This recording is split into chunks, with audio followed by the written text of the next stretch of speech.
बातमी आहे मुंबईतून। मनसे प्रदेश उपाध्यक्ष जावेद शेख यांच्या मुलानं रस्त्यावर दारू पिऊन अर्धनग्न अवस्थेत धिंगाणा घातल्याचा आरोप शिवसेना नेते संजय निरुपम यांनी केला। मॉडेल अभिनेत्री आणि सोशल मीडिया इन्फ्लुएन्सर राजश्री मोरेच्या गाडीला जावेद शेख यांच्या मुलानं धडक दिली। मोरे यांनी जाब विचारल्यावर शेख मुजोरी करू लागला। त्यानं मोरेंना शिवीगाळही केली। विशेष म्हणजे यावेळी घटनास्थळी दाखल झालेल्या पोलिसांना देखील दारूच्या नशेत त्यानं दम भरला। माझा बाप मनसेचा राज्य उपाध्यक्ष आहे असं सांगत त्याची बडबड सुरूच होती। हा व्हिडिओ शिवसेना नेते संजय निरुपम यांनी पोस्ट केलेला आहे।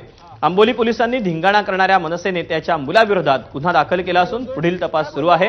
राजश्रीनं मात्र हा पूर्वनियोजित कट असल्याचा आरोप केला आहे। मध्ये असेल कोण पण तो पोलीस स्टेशनला आहे ना। अरे काय घेणार भाई, बघून घे मला काय करतात।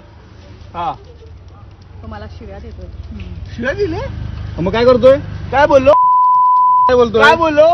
मला पोलीस स्टेशन मध्ये या, माझं काय बघतात बघू।